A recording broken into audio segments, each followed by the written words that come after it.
क्यों नहीं ले सकते? क्यों नहीं ले सकते? बिल्कुल ले सकते हैं, पार्लियामेंट में थोड़ी है वो। क्यों नहीं ले क्यों नहीं ले सकते? क्या बात कर रहे हैं? सर ये तर्क है, बाद में अडानी के लिए भी यही बोलने वाले हैं, फिर ये तर्क है इनका। कश्मीर सब जगह अदानी अदानी अदानी अदानी अदानी।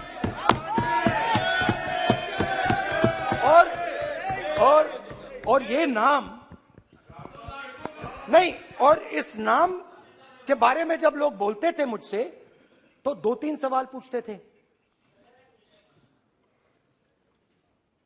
ये पूछते थे कि ये जो अदानी जी हैं, ये किसी भी बिजनेस में घुस जाता है, ये सफलता प्राप्त कर जाता है, ये कभी फेल नहीं होता। और युवाओं ने मुझसे यह सवाल पूछा कि भाई ये हो क्या रहा है, हम भी सीखना चाहते हैं। मोदी जी ने कहा स्टार्टअप करो, हम भी अदानी जी जैसे बनना चाहते हैं। तो भैया किसी भी बिजनेस में घुस जाओ और एकदम सक्सेस हो जाए। यह पहला सवाल था। दूसरा सवाल था कि ये अदानी जी हैं, ये किसी भी बिजनेस में घुस जाते हैं। पहले ये 1-2 बिजनेस करते थे, अब ये 8-10 सेक्टर्स में काम करते हैं। Airports, data centres, cement, solar energy, wind energy, aerospace and defence, consumer finance, renewables, media. तो उन्होंने मुझसे पूछा कि राहुल जी, हाँ वेट करो, हाँ, धन्यवाद। पोर्ट्स की बात भी थी। ये भी सवाल पूछा कि भैया एक बात बताइए, राहुल जी बताइए हमें कि अदानी जी का जो नेटवर्थ है वो 3 साल के अंदर, नहीं सॉरी 2014 से लेकर 2022 तक ये $8 बिलियन से $140 बिलियन कैसे हो गया? कैसे हुआ? मोदी है तो ये 2014 में अगर आप दुनिया की मुस्कुरा रहे हैं, आप बीजेपी में है ना आप,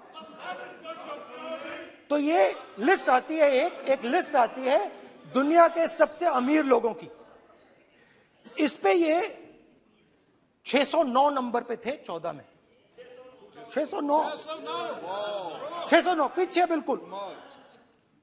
पता नहीं जादू हुआ,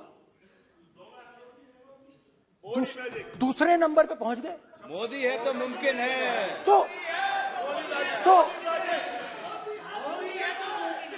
तो मुझसे पूछा यार, बहुत सारे लोगों ने पूछा कि भैया राहुल जी बताइए, हिमाचल में सेब की बात होती है अदानी जी, कश्मीर में सेब की बात होती है अदानी जी, पोर्ट्स की बात होती है अदानी जी, एयरपोर्ट्स की बात होती है अदानी जी, इंफ्रास्ट्रक्चर। अच्छा, हम सड़क पे चल रहे हैं, मैं पूछूं किसने बनाई? अदानी जी। तो लोगों ने यह भी पूछा कि राहुल जी ये जो अदानी जी जो हैं, इनकी सफलता कैसे हुई? ये इतने बिजनेसेस में कैसे घुस गए? इतनी सफलता कैसे प्राप्त हुई? और सबसे जरूरी सवाल, इनका हिंदुस्तान के प्रधानमंत्री के साथ क्या रिश्ता है और कैसा रिश्ता है? देश जानना चाहता है, तो देश जानना चाहता है। ये देखिए रिश्ता, ये देख लीजिए प्लीज। पोस्टर माननीय सदस्य, पब्लिक में सर, माननीय सदस्य पोस्टर लीजिए। प्लीज, पोस्टर नहीं है सर। देखिए आप बैठिए, 1 मिनट बैठिए। आप पोस्टरबाजी करेंगे तो इधर नहीं सर। कहेंगे राजस्थान के मुख्यमंत्री का पोस्टर चिपकाएंगे। पोस्टरबाजी के लिए सदन नहीं है। आप बात सर। करें, पोस्टरबाजी नहीं। स्पीकर सर, आप वरिष्ठ सदस्य हैं, स्पीकर सर, तो पोस्टरबाजी उचित नहीं है। स्पीकर सर, पोस्टरबाजी उचित स्पीकर नहीं है, सर। प्लीज। राजस्थान के मुख्यमंत्री, ये सच्चाई है। This picture was came into the media. चलिए पोस्टर नहीं, प्लीज। वो लिख के दे दो मुझे। हाँ आ गया, जस्ट राइट इट नीटली। तो नहीं स्पीकर सर, वो फोटो है सर, वो पोस्टर नहीं है। आप वरिष्ठ सदस्य हैं, प्राइम मिनिस्टर की पोस्टर और फोटो है फोटो सर, उसमें नियम में बहुत नहीं है, उनका आप अच्छा चेहरा सदन ने दिख नियम रहा बनाया है। है। उनके वहां पे उनके पीछे अदानी का लोगो है, अदानी जी के हवाई जहाज में घुस रहे हैं। तो मैंने सोचा कि आज के प्रेसिडेंट्स एड्रेस में मैं थोड़ा जो नरेंद्र मोदी जी का और अदानी जी का रिश्ता है उसके बारे में आपको थोड़ा बता देता हूं। प्लीज प्लीज बताइए बताइए। तो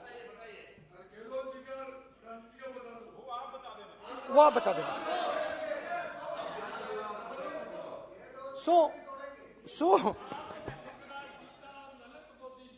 So the relationship begins many years ago when Narendra Modi ji was the Chief Minister of Gujarat. And when most of India's business was asking questions of the Prime Minister, was against the Prime Minister, one man stood shoulder to shoulder with the Prime Minister. He didn't back down. That's commendable. It's not a joke. He was loyal to the Prime Minister. And what did he do? He helped Mr. Modi construct the idea of resurgent Gujarat. Right? The idea that you bring these businessmen together, and you call it resurgent Gujarat, vibrant Gujarat, they're both.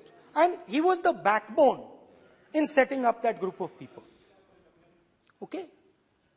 And the result of that was tremendous growth of his businesses in Gujarat. Expansion of his businesses. I think then the real magic starts. जब प्रधानमंत्री जी दिल्ली आते हैं और 2014 में असली जादू शुरू होता है। मैंने कहा कि 2014 में वो 609 नंबर पे थे, कुछ ही सालों में वो दूसरे नंबर पे पहुंच गए। कैसे पहुंचे? मैं आपको, बहुत सारी इंडस्ट्रीज में काम करते हैं, मैं आपको 2-3 इंडस्ट्रीज का उदाहरण दे देता हूं। एयरपोर्ट इंडस्ट्री की बात, एयरपोर्ट्स की बात करते हैं।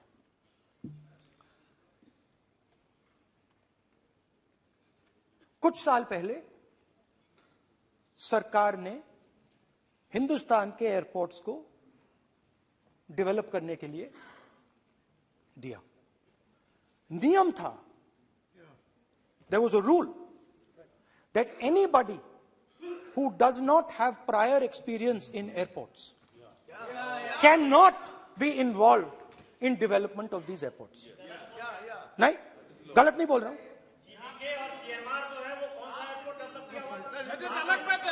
आप बैठ जाइए।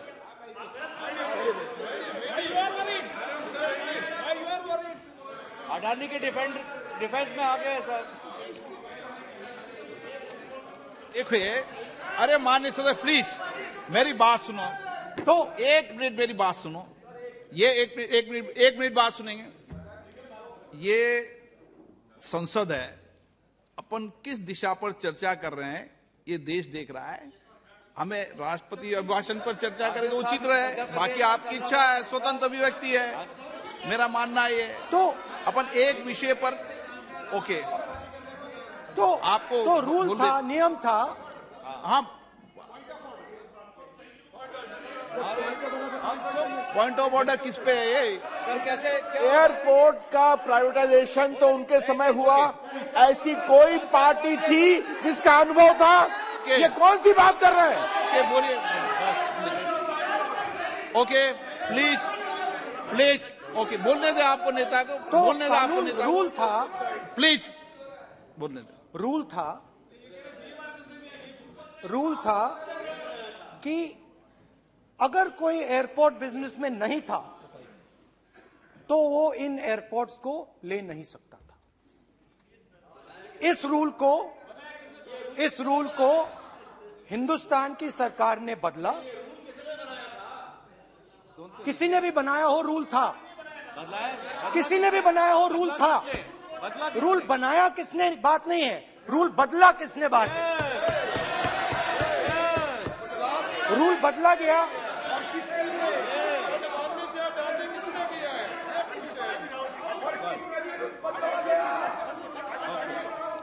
रूल बदला गया।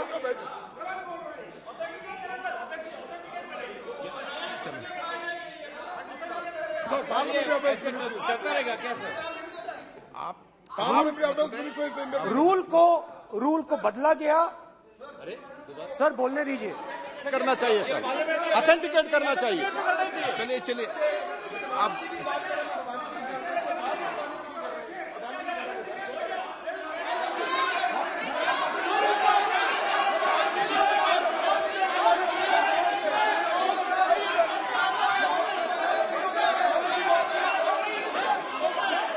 रूल बदला गया सर, स्पीकर सर।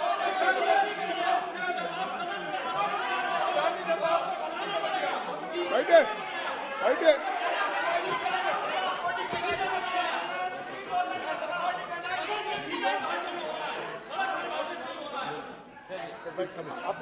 तो ये रूल बदला गया। उस समय मीडिया में इसके बारे में चर्चा हुई थी। रूल बदला गया और अदानी जी को 6 एयरपोर्ट्स दिए गए। उसके बाद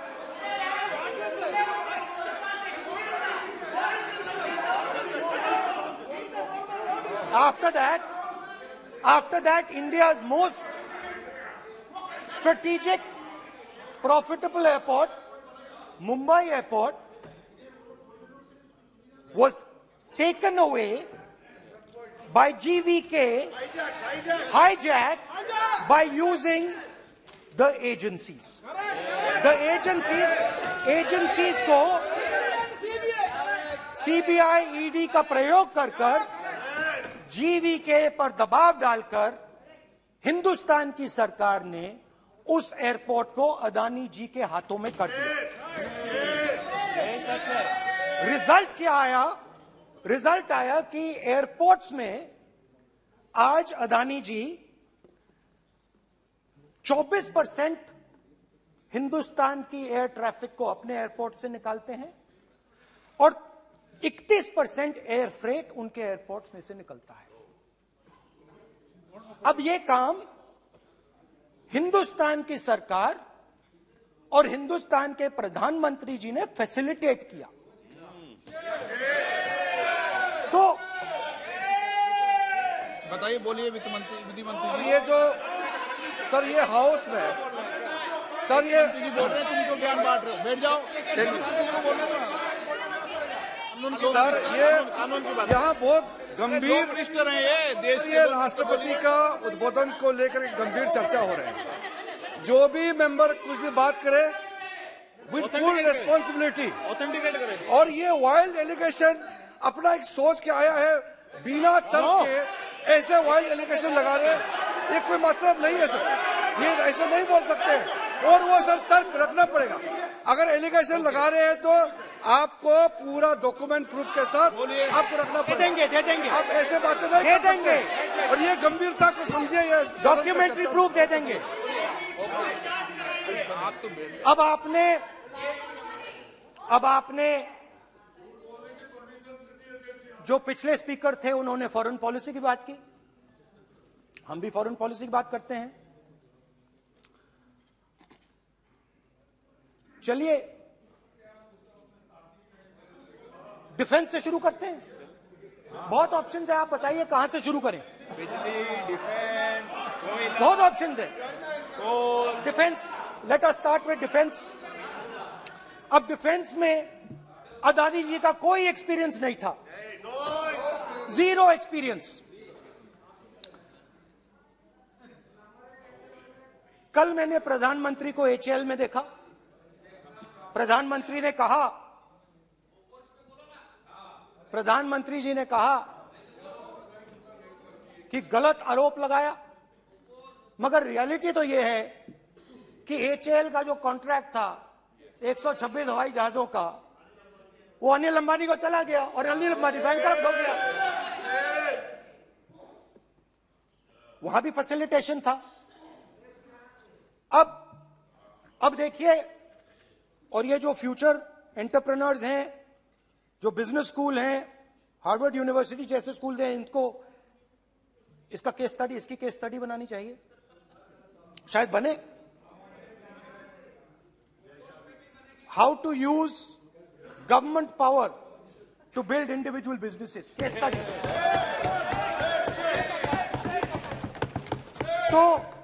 तो अब देखिए, अदानी जी की डिफेंस में इंटरेस्ट देखिए।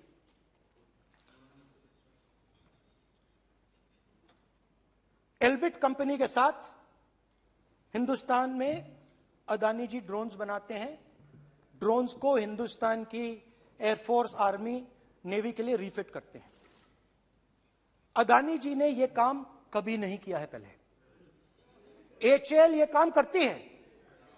हिंदुस्तान में और भी कंपनीज हैं जो ये काम करती हैं, मगर प्रधानमंत्री जी इजरायल जाते हैं और उसके एकदम बाद अदानी जी को ये कॉन्ट्रैक्ट मिल जाता है, मगर एक नहीं मिलता।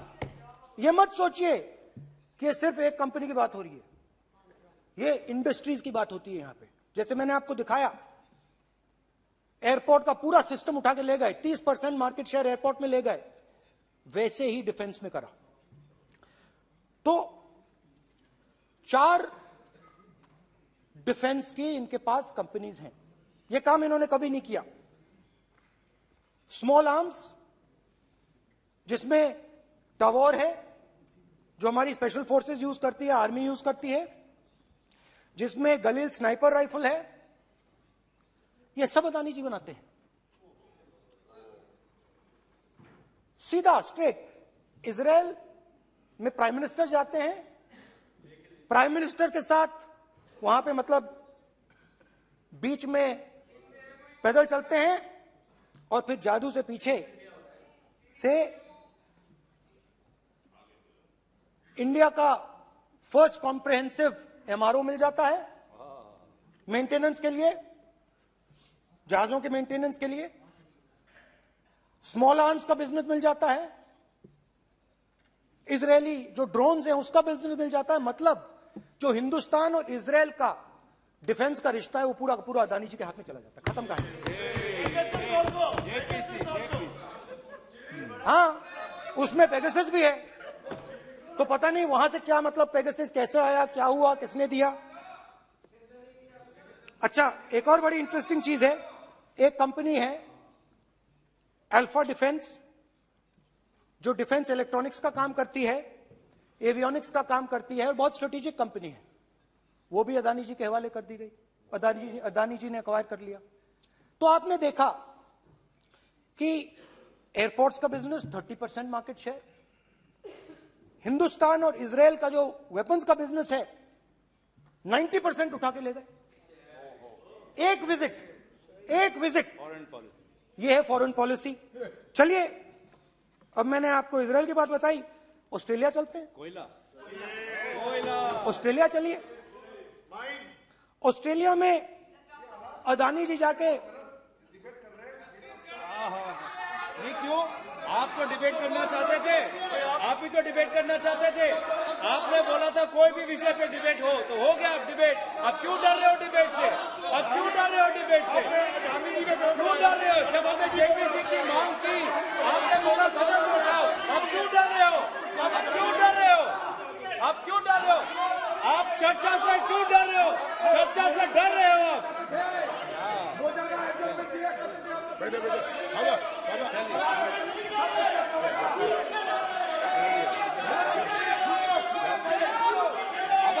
अब सुनना पड़ेगा, अब सुन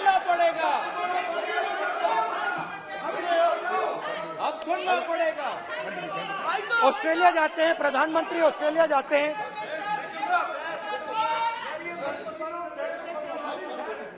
प्रधानमंत्री ऑस्ट्रेलिया जाते हैं।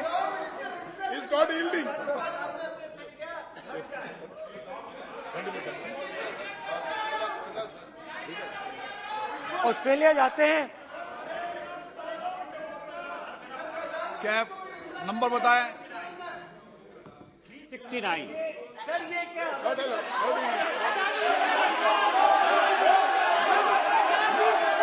369 सर, ये कहता है सर, एक पेपर और document to be laid on the table shall be duly authenticated by the member presenting. देखिए पूरा सरकार इन्होंने सर, मैं इनको चैलेंज करता हूं कि जीएमआर और जीबीके उसको कब एयरपोर्ट का जो है संचालन का अधिकार था और कौन सा रूल है वो कोट करे सर। किस रोल के आधार पर ये इनको मैं चैलेंज करता हूं, पूरी कांग्रेस पार्टी को चैलेंज करता हूं कि जीएमआर और जीबीके को कौन सा एयरपोर्ट चलाने का लाइसेंस जब दिया तो उनको उसका नॉलेज था। मैं चैलेंज करता हूं पूरी कांग्रेस पार्टी को। जब इन्होंने बिरला को बनाने का दिया, डालमिया को बनाने का दिया, टाटा को बनाने का दिया लाइसेंस, उस वक्त उनको कौन सा मोटर चलाने का अधिकार था सर। ये गलत बयानी कर रहे हैं। मेरा ये कहना है कि आप एलिगेशन प्रधानमंत्री के ऊपर लगा रहे हैं, आप पेपर दीजिए और कौन सा रूल भारत सरकार ने चेंज किया एयरपोर्ट में अडानी के लिए वो ऑथेंटिकेट कीजिए, नहीं तो इस तरह की बात नहीं कर सकते हैं।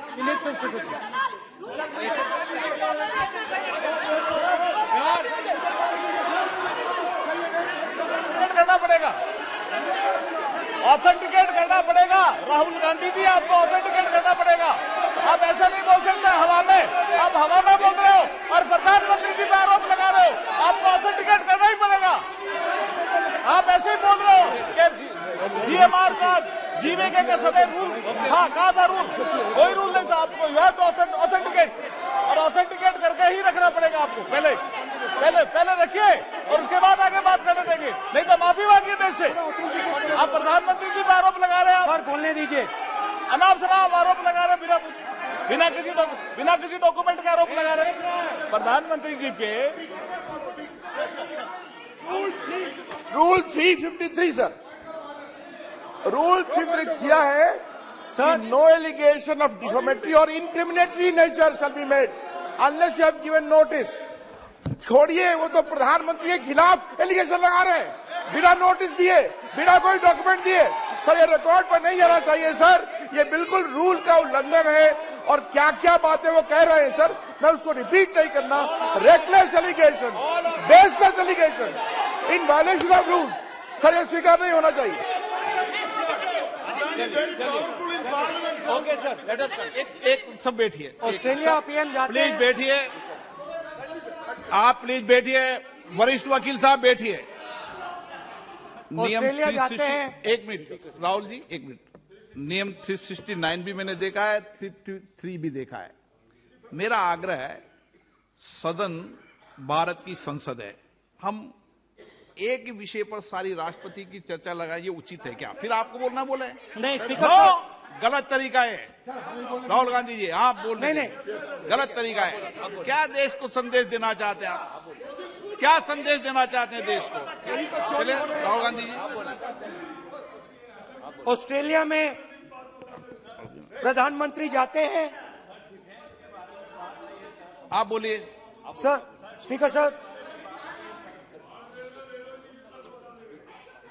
प्रधानमंत्री जी ऑस्ट्रेलिया जाते हैं और जादू से State Bank of India $1 billion loan Adani ji को ऑफर कर दिया। सर इसका भी डॉक्यूमेंट जरूरी है क्या, बताओ। मोदी जी, आपका सरकार की पास है। अधीर प्लीज।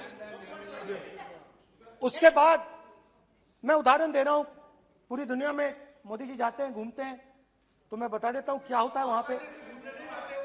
बांग्लादेश में गए, हाँ काम पे ही जा रहे हैं, वही तो बोल रहा हूं, काम पे जा रहे हैं। बांग्लादेश जाते हैं, मोदी जी की पहली ट्रिप होती है बांग्लादेश में। वहां पे बांग्लादेश को इलेक्ट्रिसिटी बेचने का डिसीजन लिया जाता है। कुछ ही दिन बाद बांग्लादेश पावर डेवलपमेंट बोर्ड 25 साल का कॉन्ट्रैक्ट अदानी जी के साथ साइन कर देता है। 1500 मेगावाट इलेक्ट्रिसिटी का कॉन्ट्रैक्ट अदानी जी। चलिए वहां से श्रीलंका चलते हैं।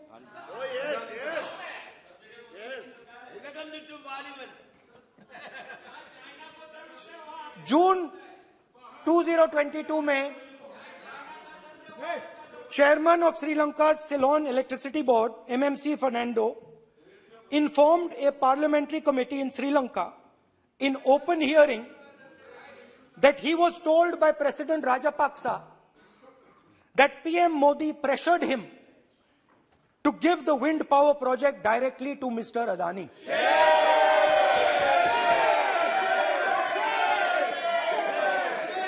मतलब श्रीलंका इलेक्ट्रिसिटी बोर्ड के चेयरमैन कहते हैं कि उन्होंने राजापाक्सा जी ने कहा कि हिंदुस्तान के प्रधानमंत्री ने उनको कहा है कि ये विंड पावर का प्रोजेक्ट है, ये अदानी जी को देना है। तो ये रही आपकी फॉरेन पॉलिसी। ये हिंदुस्तान की फॉरेन पॉलिसी नहीं है, ये अदानी जी की फॉरेन पॉलिसी है, उनके बिजनेसेस बनाने की फॉरेन पॉलिसी है। अब यात्रा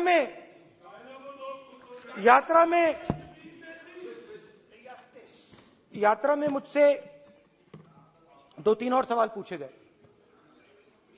यात्रा में लोगों ने मुझसे पूछा, राहुल जी ये जो LIC कंपनी है इसका पैसा अदानी जी की मदद करने के लिए क्यों डाला जा रहा है? उन्होंने यह भी पूछा कि अदानी जी के जो शेयर्स हैं बड़े वोलेटाइल हैं, उसमें LIC का पैसा क्यों डाला जा रहा है? तो मेरा कहना है कि एक सेकंड, मेरा कहना है कि अदानी जी की मदद प्रधानमंत्री जी और हिंदुस्तान की सरकार कैसे करती है। हजारों करोड़ रुपए हिंदुस्तान के public sector banks Adani ji को मिलता है। 27,000 करोड़ रुपए SBI, PNB 7,000 crore, bank of Baroda 5,500 crore, ये मैं लिस्ट चलती जाएगी। LIC का एक्सपोजर 36,000 करोड़ रुपए, 3 crore SBI and other PSU bank holders. Money is going to Mr. Adani and to finance.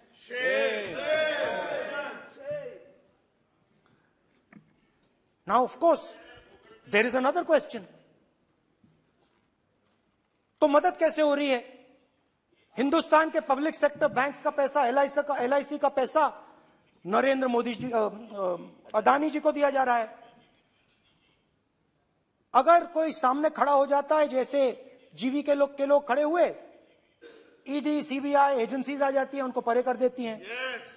Telangana में भी एक पोर्ट का उदाहरण था, आंध्रा, सॉरी। मगर मेन सवाल और सबसे इंटरेस्टिंग सवाल दूसरा है। कुछ दिन पहले ये हिंडनबर्ग रिपोर्ट आई, उसमें लिखा था कि अदानी जी की हिंदुस्तान के बाहर शेल कंपनीज हैं। ये जो शेल कंपनीज हैं, सबसे पहला सवाल है, ये हैं किसकी? ये किसकी है मॉरिशस में जो शेल कंपनीज हैं? और ये जो हजारों करोड़ रुपया ये शेल कंपनीज हिंदुस्तान में भेज रही हैं, ये किसका पैसा है? और क्या ये काम अदानी जी फ्री में कर रहे हैं? अब मैं ये सवाल क्यों पूछ रहा हूं? क्योंकि अदानी जी स्ट्रेटेजिक बिजनेसेस में काम करते हैं। अदानी जी हिंदुस्तान के पोर्ट्स को डोमिनेट करते हैं। अदानी जी हिंदुस्तान के एयरपोर्ट्स को डोमिनेट करते हैं। और जैसे मैंने कहा, अदानी जी हिंदुस्तान की डिफेंस इंडस्ट्री में बहुत जरूरी रोल प्ले करते हैं। तो मेरा पहला एक छोटा सा सवाल है कि जो शेल कंपनीज हैं, इनके बारे में हिंदुस्तान की सरकार ने कोई सवाल नहीं उठाया कि ये कौन लोग हैं, ये किनकी कंपनीज हैं? ये स्ट्रेटेजिक मामला है, पोर्ट्स का मामला है, एयरपोर्ट्स का मामला है, डिफेंस का मामला है, और जो कंपनी इन स्ट्रेटेजिक एरियाज में काम कर रही है उनके बारे में आपको मालूम ही नहीं। ये नेशनल सिक्योरिटी का मुद्दा है, आपको मालूम ही नहीं कि ये शेल कंपनीज किसकी हैं, कितना पैसा आ रहा है, किसका पैसा आ रहा है। तो एक बहुत बड़ा सवाल है, ये पैसा किसका है, ये शेल कंपनीज किसकी हैं, और ये हिंदुस्तान की सरकार की जिम्मेदारी है ये पता लगाना ये किसकी शेल कंपनीज हैं और ये किसका पैसा अंदर आ रहा है। JPC, we want JPC. We want JPC.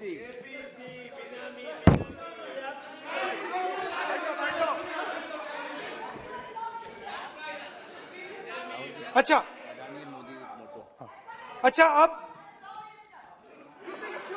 अब चलिए छोटा सा बजट के बारे में बता देता हूं। 2022 में अदानी जी अनाउंस करते हैं कि वो $50 बिलियन इन्वेस्ट करेंगे to build the world's largest green hydrogen ecosystem. और इस बजट में बीजेपी की सरकार निर्मला सीतारमण जी कहती हैं हम ग्रीन हाइड्रोजन के लिए बहुत ह्यूज इंसेंटिव्स देंगे, 19,700 करोड़ रुपए हम ग्रीन हाइड्रोजन के लिए देंगे, मतलब अदानी जी को देंगे। जुगलबंदी बजट में अदानी जी के लिए 50 नए airport, coastal shipping, horticulture, grain storage, ये सब काम आप कर रहे हैं। तो मेरे सिर्फ कल प्रधानमंत्री जी कल भाषण देंगे, मेरे उनसे 2-3 छोटे से सवाल हैं। मेरा प्रधानमंत्री जी से 2-3 सवाल हैं।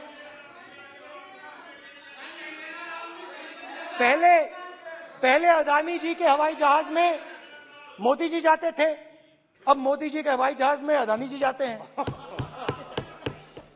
पहले लोकल मामला था, फिर नेशनल मामला हो गया, उसके बाद इंटरनेशनल मामला हो गया। अदानी जी के लिए बोरिस जॉनसन का बेटा काम करता है, आपको पता नहीं मालूम है या नहीं मालूम? भाई सॉरी, नहीं बेटा भी, भाई काम करता है। तो ये मामला पहले गुजरात का मामला था, फिर ये हिंदुस्तान का मामला हुआ, अब ये इंटरनेशनल मामला हो गया है। तो मेरा सवाल प्रधानमंत्री जी से, और सिंपल सवाल है, प्रधानमंत्री जी आपकी फॉरेन ट्रिप्स पे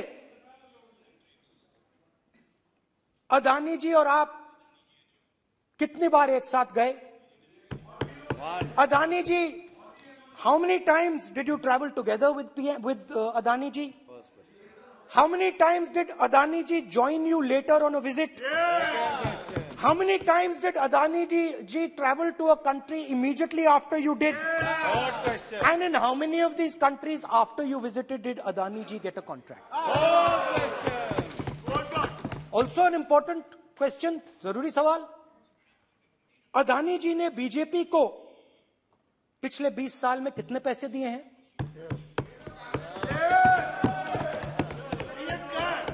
इलेक्टोरल बॉन्ड्स में कितना पैसा दिया है?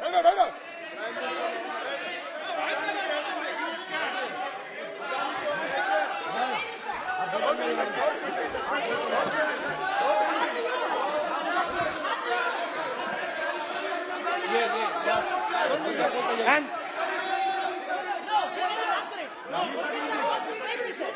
questions are posed to Prime Minister, please. Sir, खत्म करने दीजिए सर। कंक्लूडिंग और बहुत सुंदर तरीके से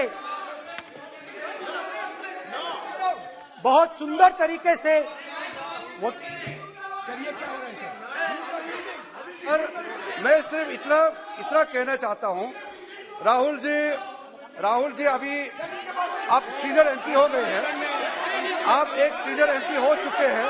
हम लोग एक्सपेक्ट करते हैं कि इस सदन का सदस्य होने के नाते जो भी बातें आप करेंगे गंभीरता से आप बात करेंगे।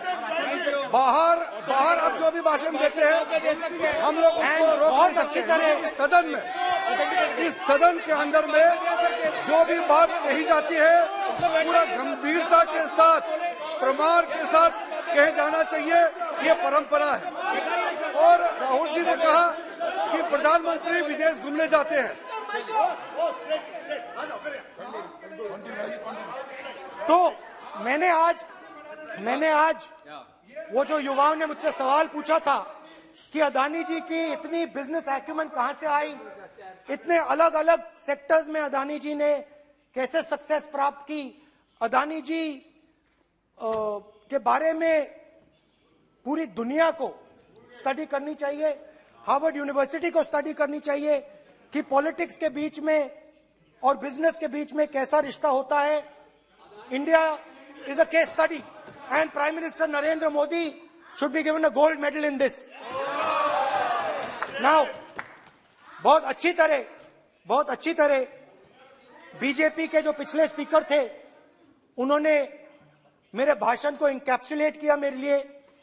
बहुत अच्छी तरह आपने जो मैं सोच रहा था आपने उससे और भी अच्छी तरीके से बोल दिया। Coming together is a beginning. Keeping together is progress. Working together is success. Adani ji and Narendra Modi ji, thank you.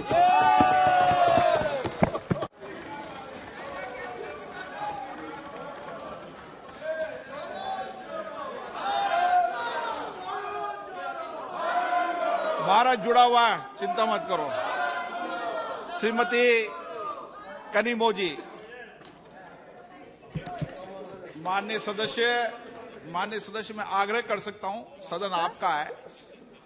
कोई अपनी यात्रा पर चर्चा करता है, कोई करता है, अच्छी हो राष्ट्रपति अभिभाषण पर चर्चा करो आप, तो ठीक लगेगा।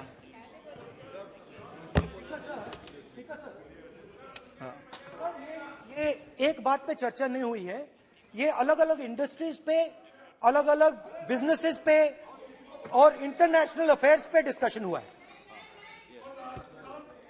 नहीं, एक मिनट प्लीज बैठिए। नहीं, प्लीज बैठिए। पर अपन को सदन के बाहर ये भी टिप्पणी नहीं करना चाहिए कि अध्यक्ष महोदय माइक बंद कर देते हैं या हमें नहीं दिखाते, ये भी टिप्पणी करना उचित नहीं है।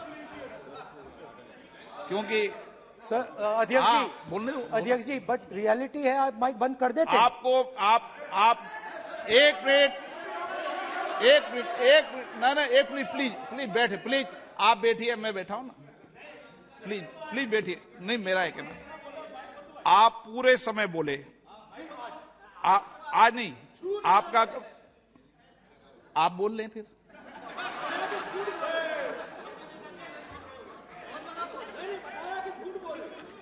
आप पूरे ठीक है, थैंक यू।